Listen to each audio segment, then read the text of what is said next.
요제지 날아간 금팔찌. 아이고. 날아간 금팔찌 한번 읽겠습니다. 오균은 호를 청암이라고 했다. 풀을 청자 암자 암자. 나이는 젊었으나 일찍부터 그 이름이 높았다. 알림인 갈씨가 그의 문장을 보고 항상 칭찬에 마지 않았다. 그러므로 오균의 친구에게 말해서 그를 자기 집으로 초대하여 그의 언론과 풍채가 훌륭한 것을 실제로 보고 들었다. 그리고 오균만한 재능이 있으면 언제까지나 가난하게 지낼 까닭이 있나 하고 말하며 이웃사람을 통하여 다음과 같은 말이 떠돌게 하였다. 청암군이 더욱 노력해서 과거에 급제하면 내 딸을 그 아내로 보내겠다고. 그때 갈할림에게는 지극히 아름다운 딸이 있었기에 오균은 그의 말을 듣고 크게 기뻐하며 더욱 굳게 자신을 가졌다. 이윽고 거인이 되는 가을 시험이 있었으나 급제하지 못했다.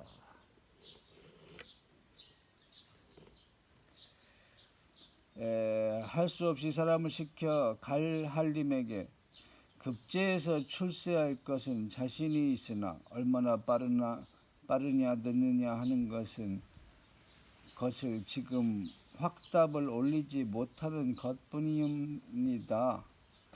다시 3년만 기다려 주시되 그때 가서 역시 급제하지 못하면 딴 곳에 출가하시도록 해 주십시오 하고 말을 전했다. 그리고 더욱 노력하여 학문에 정진했다. 어느 달 밝은 밤이었다. 한 수자가 찾아왔다. 흰 얼굴에 짧은 수염을 기르고 허리는 가는데 손톱을 길게 기르고 있는 것이 눈에 들어왔다. 무슨 용무가 있어서 왔느냐고 묻자 자기의 성은 백이며 이름은 우옥이라고 말했다. 잠시 이야기를 주고받는 동안에 사람의 기분을 참못 웅대하게 하는 힘이 있었으므로 오균은 의기가 통하여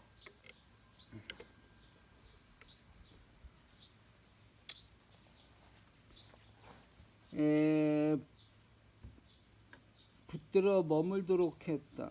밤이 새어 날이 밝은 다음 우옥이 돌아가겠다고 하므로 오균은 가끔 방문해 주기를 바란다고 말했다. 백우옥은 그 우정에 감격하여 가까운 날에 다시 와서 묵어가게 그 날짜까지 약속하고 작별했다. 약속한 날이 되자 먼저 한 하인이 식기 도구를 운반해왔고 뒤이어서 백우옥이 용마 같은 훌륭한 말을 타고 찾아왔다. 오균은 딴 채의 방을 깨끗이 청소하고 백을 묵게 했다. 백은 하인에게 분부하여 말을 끌고 돌아가게 하고 오균과 더불어 아침 저녁으로 같이 지내며 흉금을 털어놓고 사귀었다. 오균은 백이 읽는 서적을 보자 흔히 볼 수 있는 책과는 전혀 달랐고 또 과거 시험을 치르는데 필요한 서적은 한 권도 없었다. 이를 이상하게 생각한 오균이 그 연유를 물으니 백우옥은 웃으면서 말했다. 사람은 각자 생각하는 바가 다르지 않나? 나는 시험에 급제하여 관리가 되고 싶은 생각은 전혀 없네. 밤이 되면 날마다 오균을 불러서 같이 술을 마셨는데 어느 날 한 권의 서적을 끄집어내어 오균에게 주었다. 도교의 진리를 기록한 것으로 이해하기가 어려운 글이었으므로 흥미를 느낄 수 없어 그대로 두었다. 그 후 백우옥은 오균을 향하여 언젠가 자네에게 준 책은 도교의 경전으로 신선이 될 수 있는 길잡이를 설명한 책일세 하고 말했다. 그러나 오균은 웃으면서 내가 지금 필요한 것은 신선이 되는 것이 아닐세. 그리고 신선이 되기 위해서는 반드시 남녀의 애정 문제를 끊어버리고 모든 세속적인 것을 청산해야 하겠는데 나는 미안하지만 그것을 초월할 수가 없어 하고 대답했다. 백옥은 무슨 까닭인가 하고 물었다. 옥유는 무엇보다도 집안의 대를 이을 아들이 없는 것이 염려가 되어 그런다고 했다. 그러면 어째서 아직까지 아내를 맞이하지 않았나? 고 묻자 옥유는 웃으면서 지금까지 자세한 사정을 이야기했다. 그러자 백옥은 그 처녀가 정말로 아름다운 여인인지 어떤지 알 수 없는 일이 아닌가고 말했다. 그러자 옥균이 대답했다. 이웃에서 모두 병판이 자자한데 자네의 나의 눈이 낮다고만 할 수 없지 않나?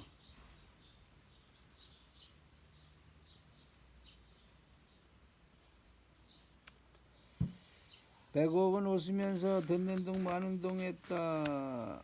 다음날 갑자기 백옥은 돌아갈 준비를 갖추고 작별을 고했다. 옥유는 서운한 표정으로 차마 떨어지기 어려워 언제까지나 이야기를 길다랗게 늘어놓았다.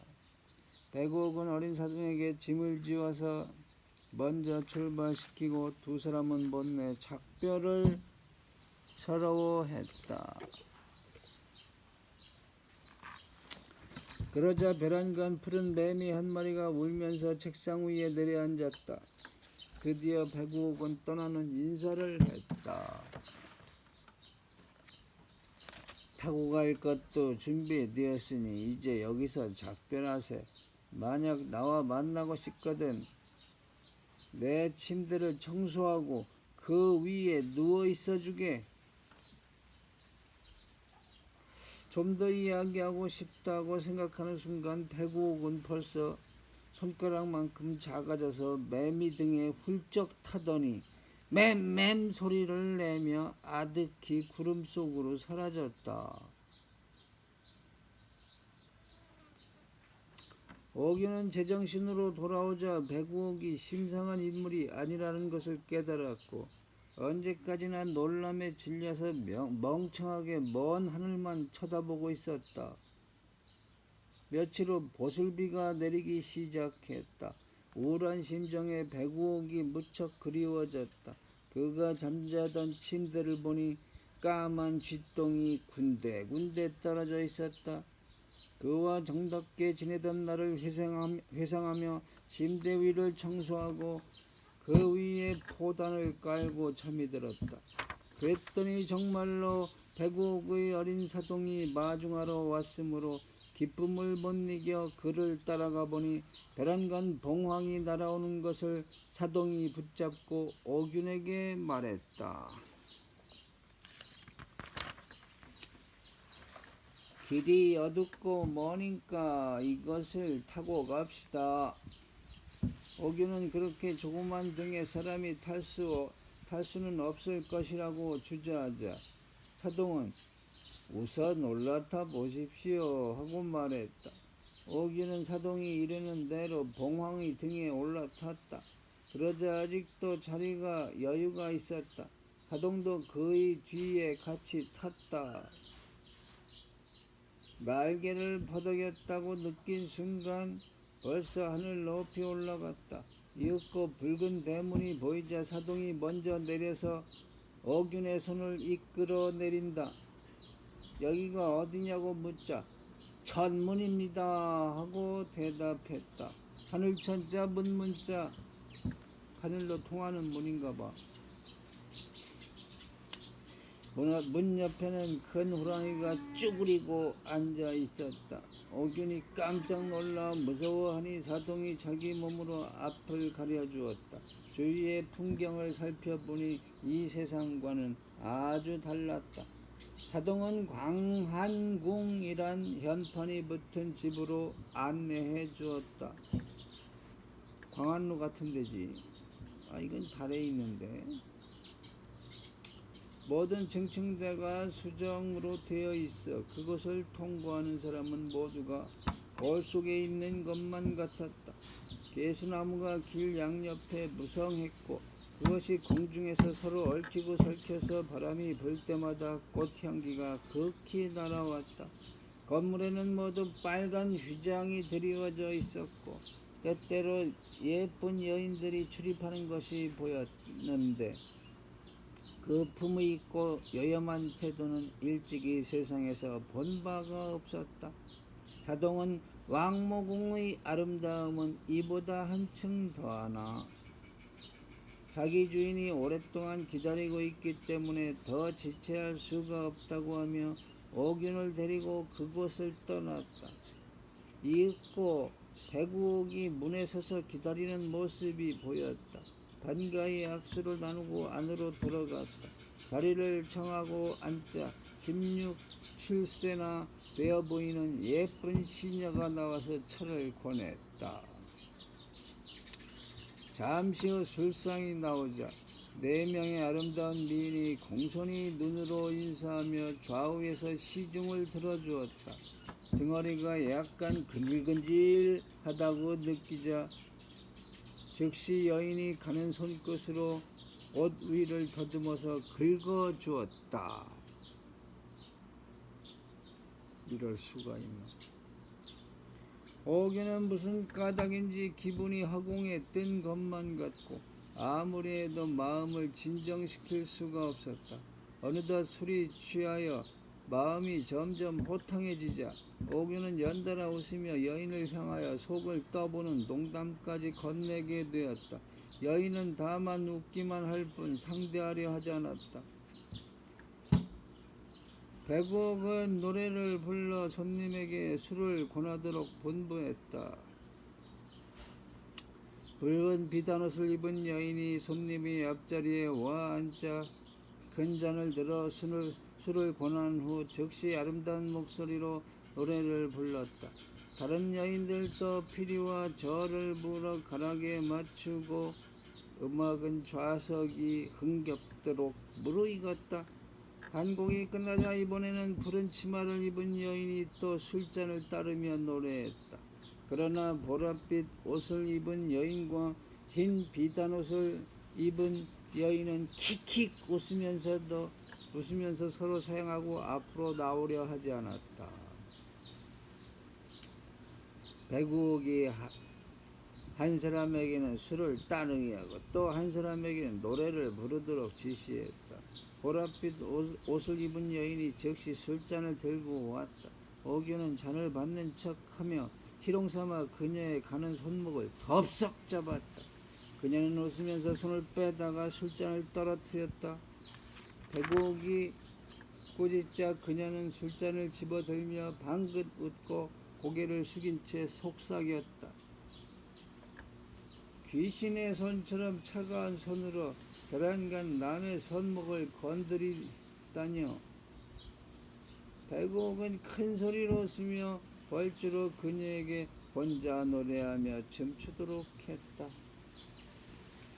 그녀의 춤이 끝나자 흰옷을 입은 여인이 또 술잔을 들고 가까이 왔다. 오균이 이미 술이 취해서 더 마실 수 없다고 거절하자 그녀는 술잔을 든 채 난처한 표정을 지었으므로 오균은 할 수 없이 그 술을 받아 마셨다.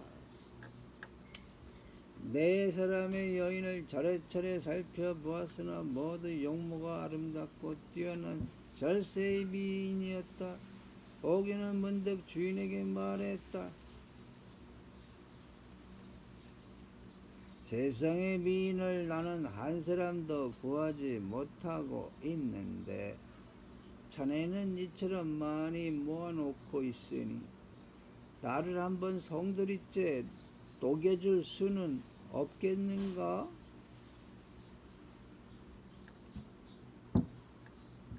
백옥은 웃으면서 대답했다. 자네는 이미 마음을 바친 미인이 있지 않은가? 이러한 여인들이 자네의 높은 눈에 들 까닭이 있겠는가? 오균은 대답했다. 나는 이제야 내 견식이 너무 좁았다는 것을 알았네. 그러자 백옥은 모든 여인을 한자리에 불러놓고 옥윤에게 마음대로 선택하라고 했다. 옥윤이 현기증이 나서 마음을 결정짓지 못하고 있자 백옥은 보랏빛 옷을 입은 여인을 보고 손목을 붙잡은 호의도 있으니 그녀가 가장 마땅하리라고 말했다. 이윽고 좌석이 파하자 드디어 그녀로 하여금 침구를 갖고 와서 시중을 들도록 했다. 이리하여 옥윤은 그녀와 비단 금침을 같이 하고 끝없는 사랑의 환희를 누렸다. 아이고, 카메라가 뜨거워서 열받는다. 자, 옥윤은 그녀에게 무엇이든 기념될 물건을 하나 부탁하자 끼고 있던 금팔찌를 빼어 옥윤에게 주었다. 마침 그때 시동이 달려와서 말했다. 속세와 선계는 습관과 규율이 다릅니다. 당신은 빨리 돌아가 주세요. 그녀는 황급히 일어나서 밖으로 나갔다. 옥윤이 시동에게 주인이 있는 곳을 물으니 벌써 조정에 출근하셨습니다. 나가실 때 손님을 배웅해 드리라고 말씀하셨습니다. 곧 말했다. 옥윤은 정신이 멍해지며 시동의 말을 따랐다. 들어왔던 길을 다시 걸어서 문간까지 왔을 때 뒤돌아보니 시동의 모습은 어느새 없어졌는지 보이지 않았다. 그때 벼랑간 쭈그리고 있던 호랑이가 으르렁댔다. 옥윤은 깜짝 놀라 달아나기 시작했다. 사면을 둘러보니 앞길은 밑이 끝도 없는 절벽이었다. 한 발을 내디디자 한없이 떨어져 내려갔다. 소스라쳐 눈을 뜨니 아침 햇빛이 창문을 밝게 비치고 있었다. 일어나 앉아 옷을 입으려 하니 무엇인가 반짝이는 것이 침대 위에 떨어져 있었다. 자세히 살펴보니 금팔찌였으므로 더욱 이상하게 생각되었다. 그로부터 옥윤은 지금까지 이상으로 그리던 마음이 변하여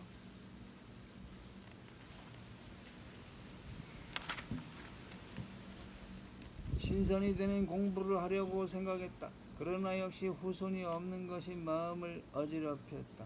그 후 10여 개월이 지났다. 달콤하게 낮잠을 자고 있으려니까 꿈속에 보랏빛 옷의 여인이 나타났다. 어린애를 강보에 싸서 안고 이 애는 당신의 혈육입니다. 하늘나라에는 이와 같은 생명을 둘 수가 없어 당신에게 드리려고 이처럼 일부러 안고 왔습니다. 하고 말했다. 침대 위에 뛴 다음 옥윤의 옷으로 덮어주고 총총히 올라가려 하였다. 옥윤은 여인을 억지로 붙잡아 앉히고 즐거움을 같이 나눈 다음 이렇게 말했다. 먼저 한 차례는 결혼을 표시하고 이번의 한 차례는 영원한 이별의 표시. 한평생 부부의 인연이 어찌 이다지 순간에 지나지 못할까? 당신에게 만약 진정이 있다면 언젠가는 다시 만날 날이 있을 것이 아니요. 말을 마치자마자 꿈에서 깨어났다. 그런데 옆에 정말로 어린애가 이불 속에서 자고 있는 것이었다. 옥윤은 아이를 싸서 안고 어머니한테로 가서 사실을 이야기했다. 어머니는 크게 기뻐하며 즉시 유모를 구하여 양육했고 이름을 몽선이라 했다. 꿈몽자 신선선자.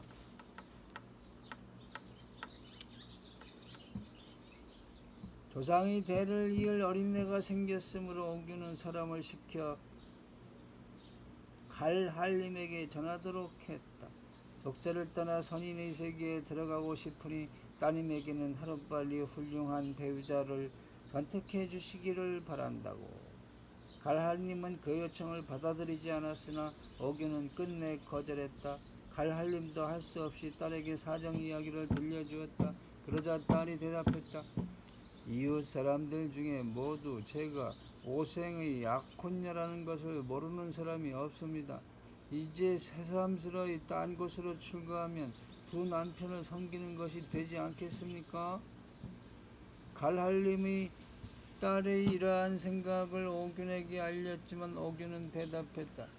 저는 이미 과거에 급제해서 출세하려는 생각이 없어졌을 뿐만 아니라 부부 생활의 애정에 관해서도 관심을 갖지 않게 되었습니다.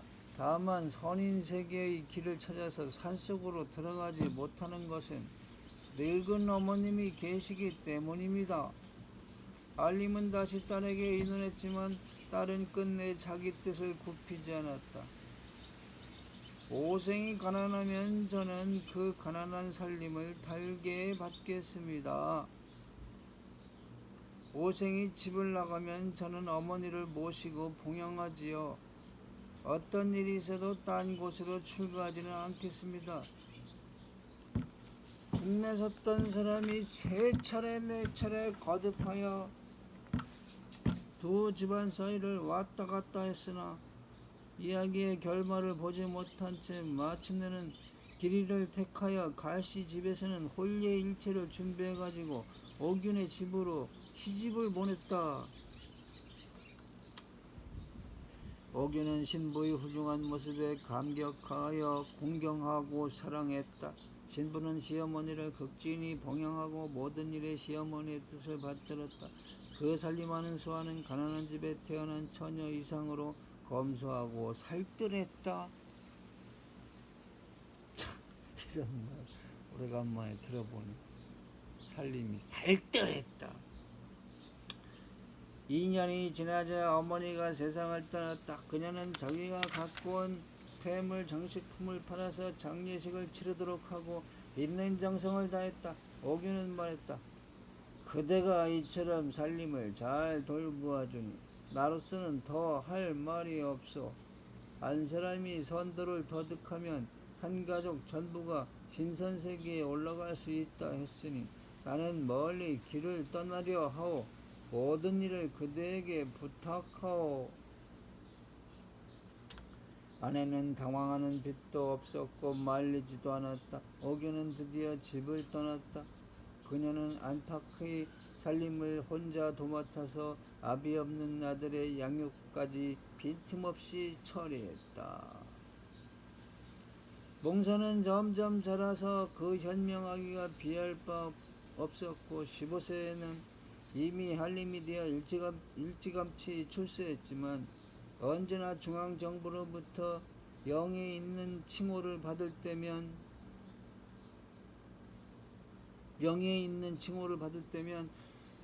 친어머니의 성을 모르기 때문에 갈씨 혼자만이 받고 있었다. 마침 8월 추석이 되었다. 몽선이 아버지에 관한 이야기를 묻자 어머니 갈씨는 그간의 자세한 내력을 들려주었다.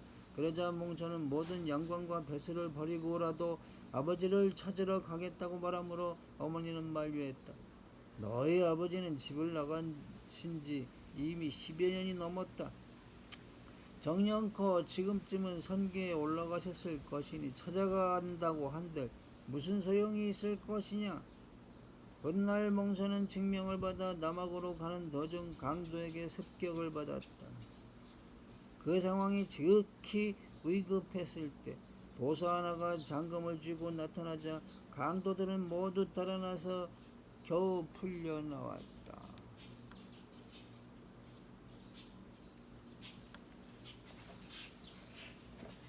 그는 사례로서 많은 돈을 주려 했지만 도사는 거절하고 한 통의 편지를 내놓으며 나의 아는 사람이 그대와 같은 마을에 살고 있어 안부를 전하고 싶으니 이 서신을 좀 전해주오 하고 부탁했다.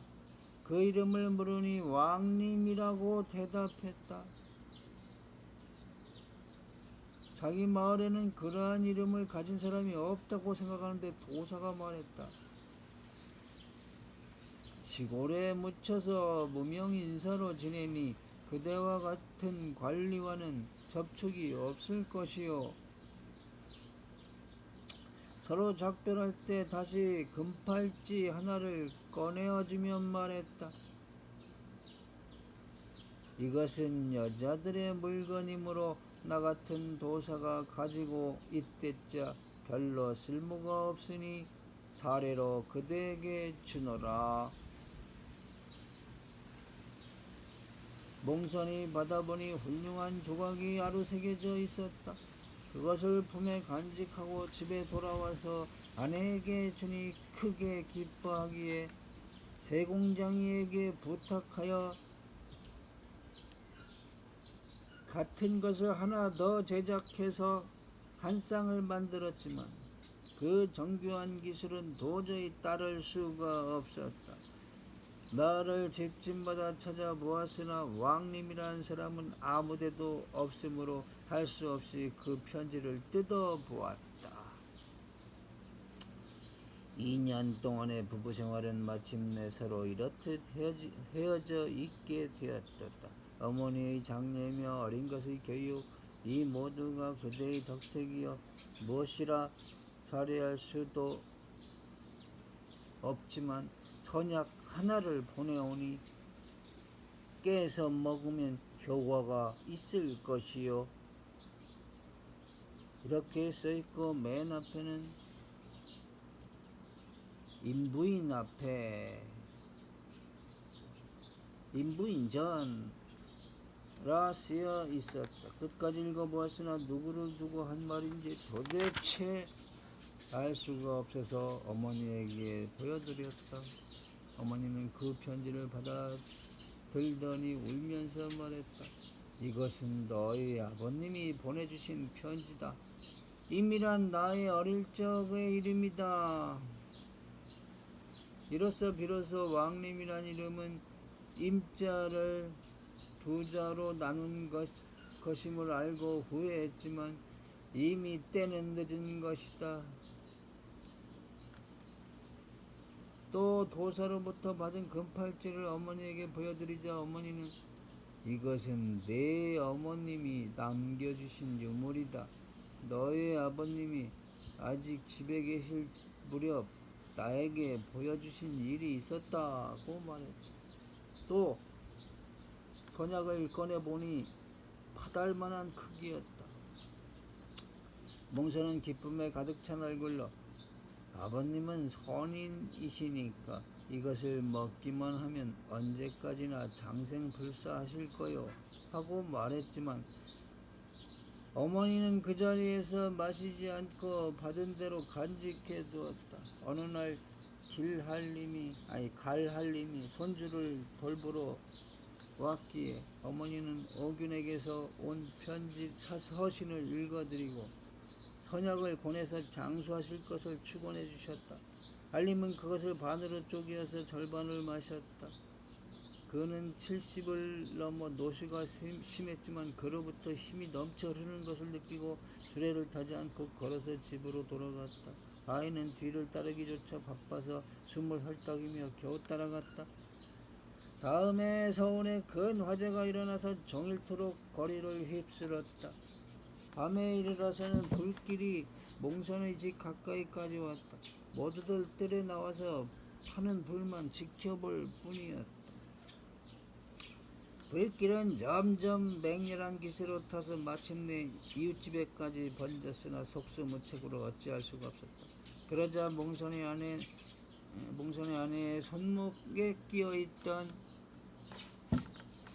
금발찌가 쩔렁하고 울며 팔목을 벗어나서 공중으로 날아가 버렸다. 날아간 곳을 쳐다보니 하늘에는 몇 마장이나 될 만큼 큰 보자기가 펼쳐져서 지붕을 깨끗이 덮었고 변두리는 마치 달머리 같은 동그라미가 그려졌다. 다만 동그라미의 끊긴 곳이 지붕 위에 동남방을 향하고 있는 것이 분명하게 보였다. 사람들은 크게 놀랐다. 불길이 서쪽으로부터 삽시간에 몰려왔으나 동그라미에 가까이 오자 동쪽으로 방향이 바뀌어가지고 점점 집에서 멀어져 갔다.